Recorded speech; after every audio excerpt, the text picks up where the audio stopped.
নমস্কার বন্ধুরা, লক্ষ্মী কুটিরের রান্নাঘরের পক্ষ থেকে সবাইকে অনেক অনেক স্বাগত। আজকে পাবদা মাছ দিয়ে ভাপা করব। হালকা করে একটু ভেজে নেব, নিয়ে ভাপা করব। কড়াইতে তেলটা দিয়ে দেওয়া হয়েছে। পাবদা মাছটা আমরা প্রথমে একটু হালকা করে ভেজে নেব। নুন হলুদ আগেই মাখিয়ে রাখা হয়েছে।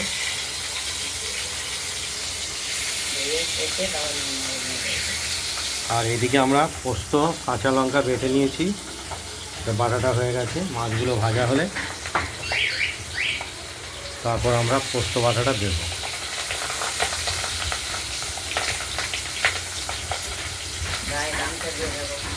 আর খুব ছিটে আসছে তেল।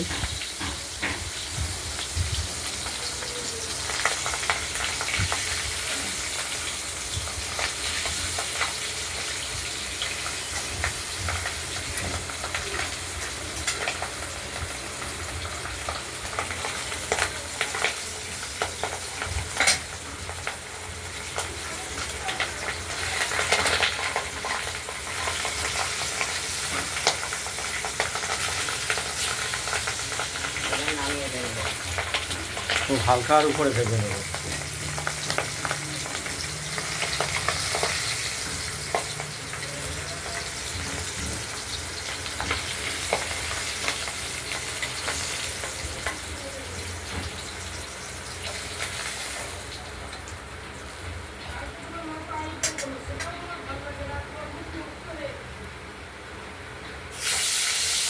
গুড়গুড়ি পর্যন্ত ভালো খেয়েছে, রান্না করে খাওয়াবে স্বর্গের অসুরি। পরবর্তী মাছ তিনটা দিয়ে দিলাম ভাজার জন্য, ঢাকা দিয়ে দিলাম।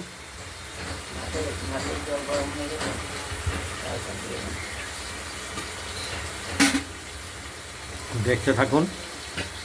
ভাতের জলটা আগেই গরম হয়ে গেছে, আমরা চালটা দিয়ে দেবো। আর এদিকে মশলাটা আমরা তুলে নেব বাটিতে। বৃষ্টি আরম্ভ হয়ে গেছে।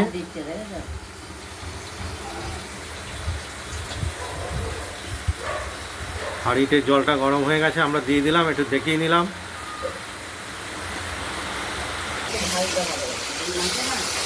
এগুলো মাছের পেটে একদম ডিম ভর্তি, যার জন্য একটু ভেজে নিতে হবে ভালো করে। আর ফুটে আসছে, তেলটা ছিটে আসছে গায়ে।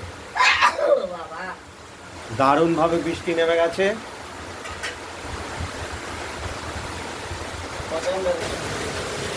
একদম দারুণভাবে বৃষ্টি নেমে গেছে সকাল থেকে। আমরা আবার রান্নার ইয়েতে ফিরে যাব, রান্নার জায়গায় ফিরে যাব। মাছগুলো ভাজা হয়ে গেছে, আমরা তুলে নিচ্ছি।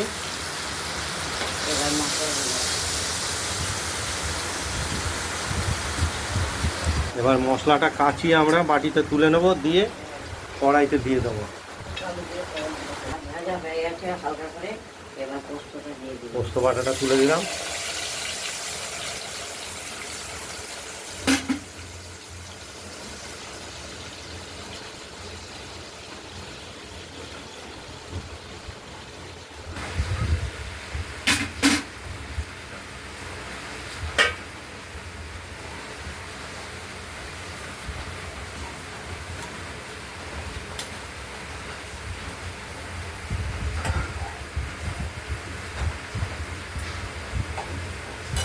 মাছগুলো ছেড়ে দেবো।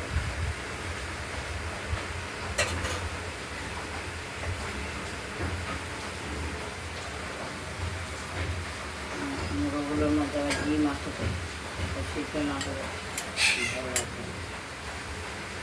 বেশি নাড়াচাড়া করলে ভেঙে যাবে।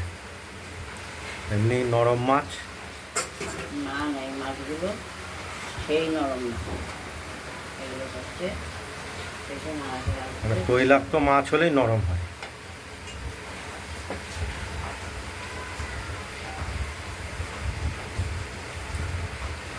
পুরোপুরি মাছগুলো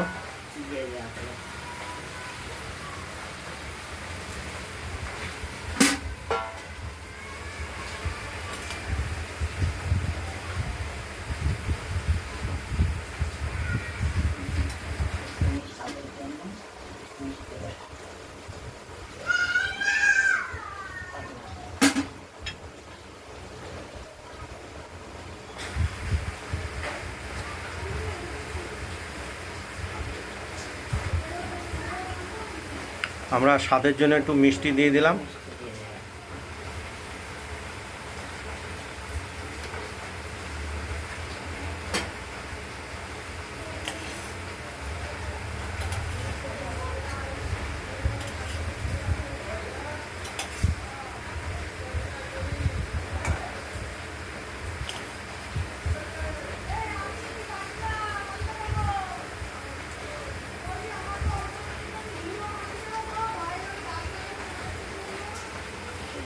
ঝাল মিষ্টি, উঠেছে।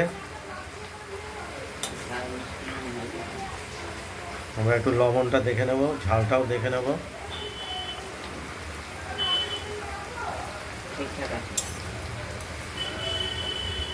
সব ঠিক আছে। একটু ঝাল,